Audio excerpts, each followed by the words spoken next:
Okay, so today I wanted to share with you a few different ways I have used technology to facilitate learning in very meaningful ways for multilingual English speaking students.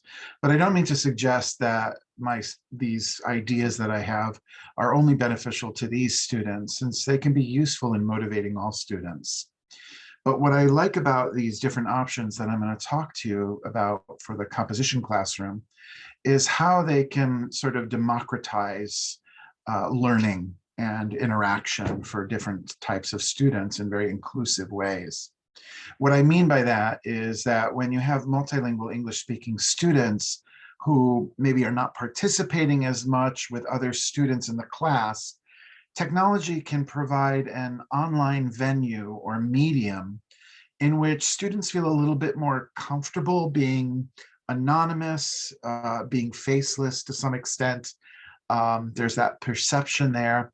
And that threat of sounding or feeling like a foreigner can often be minimized to make people a little bit more equal in the participation. Particularly, some of the options I'm going to share with you can offer students several benefits, I think. One benefit is that we can draw in those shyer students who participate less actively in whole class discussions because of this anonymity type of quality to the virtual environment. Another benefit is that these ways of communicating and collaborating online can offer these students opportunities to draw upon multiple learning styles, multiple intelligences, including visual intelligences and learning styles, and even draw upon multiple modalities through the online medium. And finally, I think another benefit is that these opportunities using technology can allow students a bit more agency in deciding to interact, how they will interact, and I think most of all in constructing their own meanings in very creative ways through the online medium. So I'm going to just briefly share with you three different ways that I have used technology in my classes to engage these students more inclusively. One is using Google Jamboard in class. Two is using interactive online polling during class. And three is having students complete vlog assignments online and then sharing them so that they can comment on each other's vlogs. So first I'm going to show you Jamboard. So let me share my screen here. 1 second. Yeah, here we go. So this is Jamboard, and you can see I have three different Jamboards on here that I created. Essentially, Google Jamboard is in your suite of Google apps. If you go to like your Lehigh email, Google email, for example, you'll see up in the upper right-hand corner, you have these 9 dots. And in there, if you scroll down, usually there is a option. Oops, let me move my face out of the way.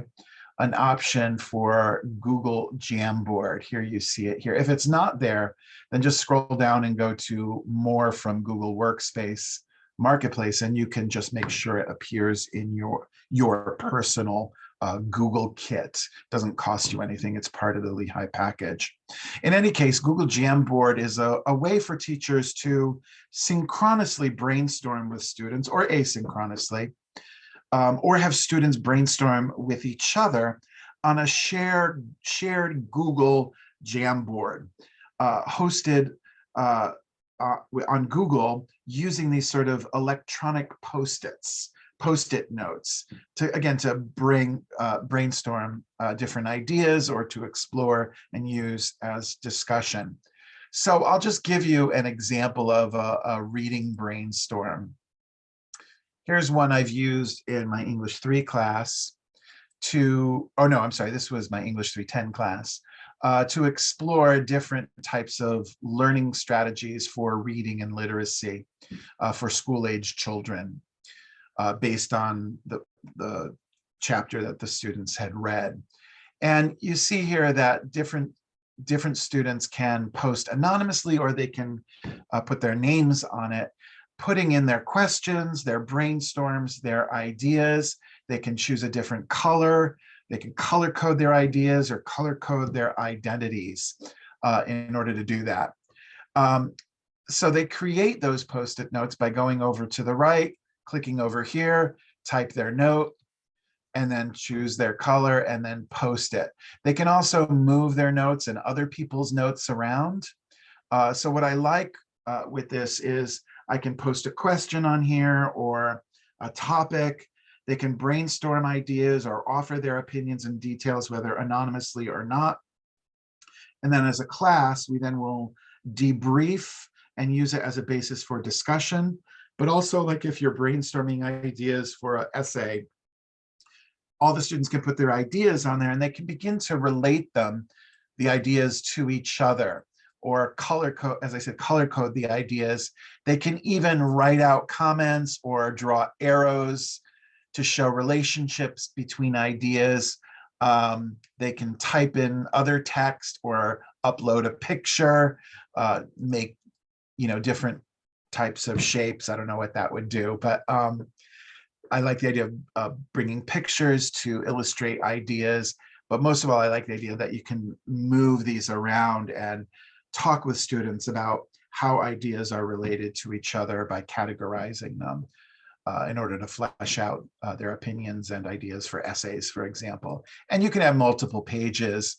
You could even have groups focus in on one page. One group does one page, another group does another page. These are just different options.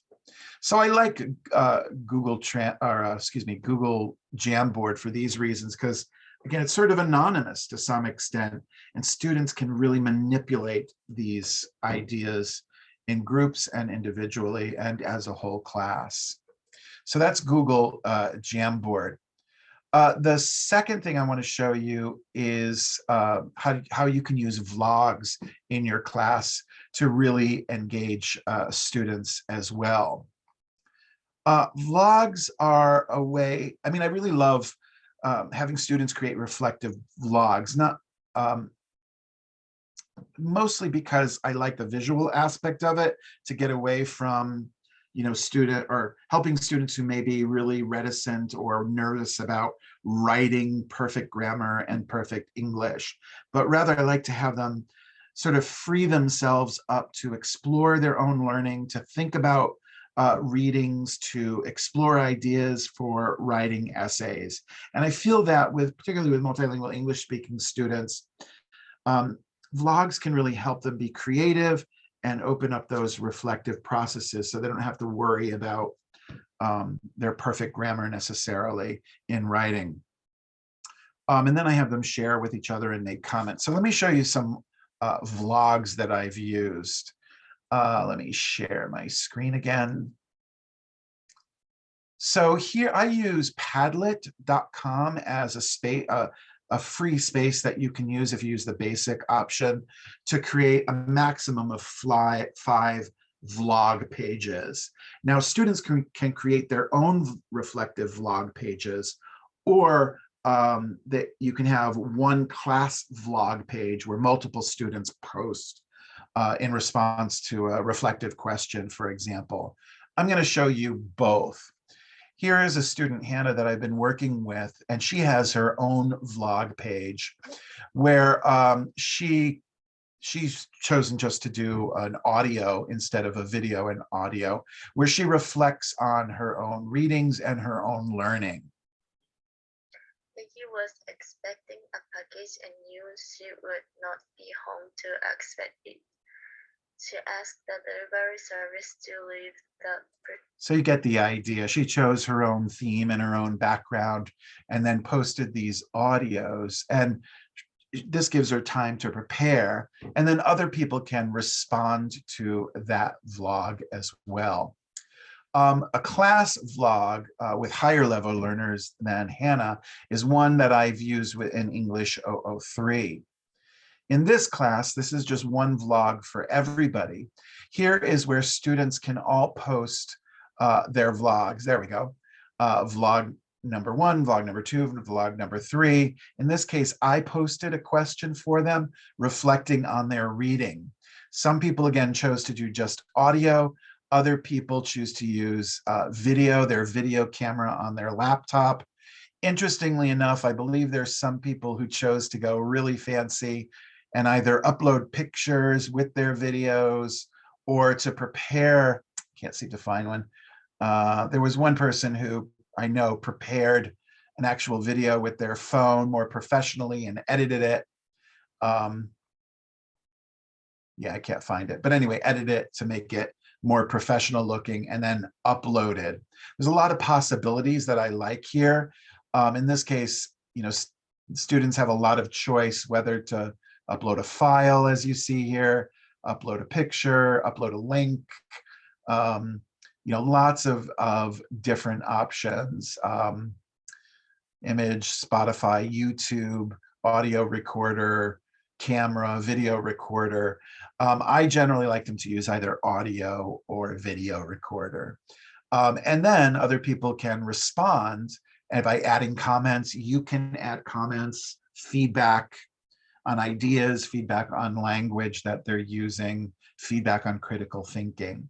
So these are just different options. Padlet is one option that's really useful that I like. I like it mostly because you can choose different options for the background.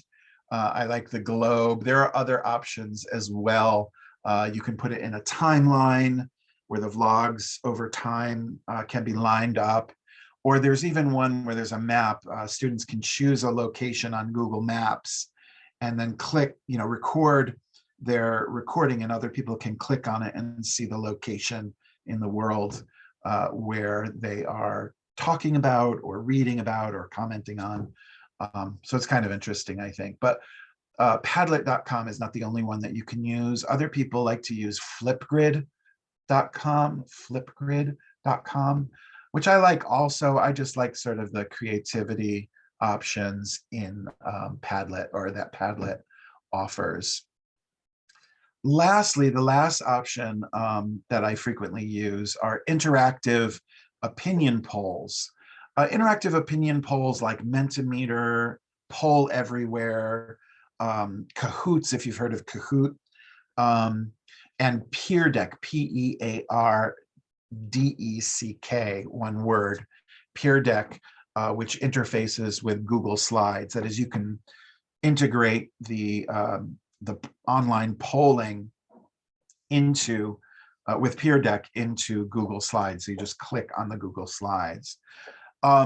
These interactive polling or survey tools can be used as a tool for certainly brainstorming ideas and discussions with students, but also you can use them as a type of formative assessment of learning.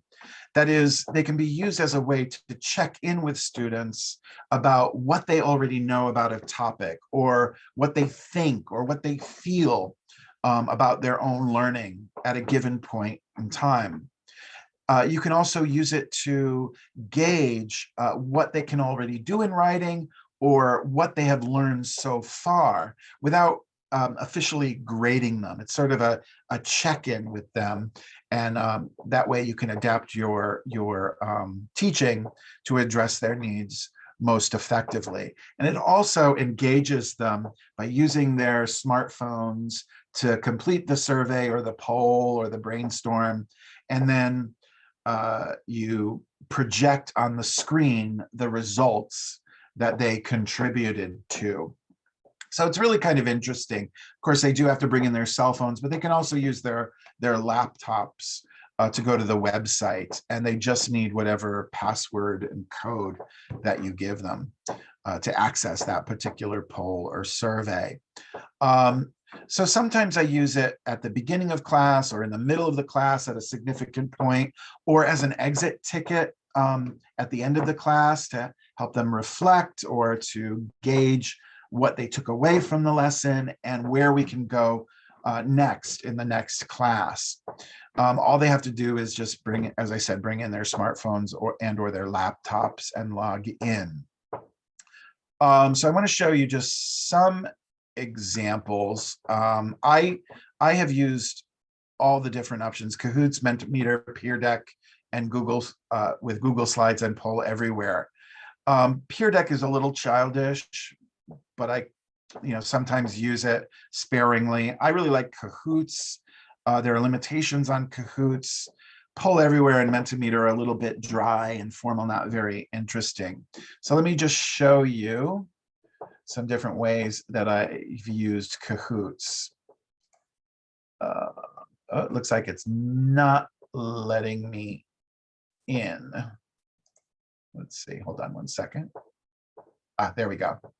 Okay, so let me share my screen with you. Here we are. Okay, so this is my main dashboard for Kahoots, and you see I have 3 different Kahoot surveys. I'll show you the plagiarism quiz, and I use this to gauge what students already know about plagiarism, and I use this as a basis for discussion. And as you can see, you can put little pictures for, you can even upload sound or music even. So I have different quizzes here about situations, whether it's plagiarism or not. They vote, they have 30 seconds to consider on each one. They vote with their phones. And then we use that as a basis for discussion. I even have a little word cloud down here to use as discussion to see what they're thinking and feeling about a given topic. There's a lot of other options here, but let's see if I can just show you really quickly. So it's a little, cute and funky. You can use the whole class votes at once individually, or you can put them in teams.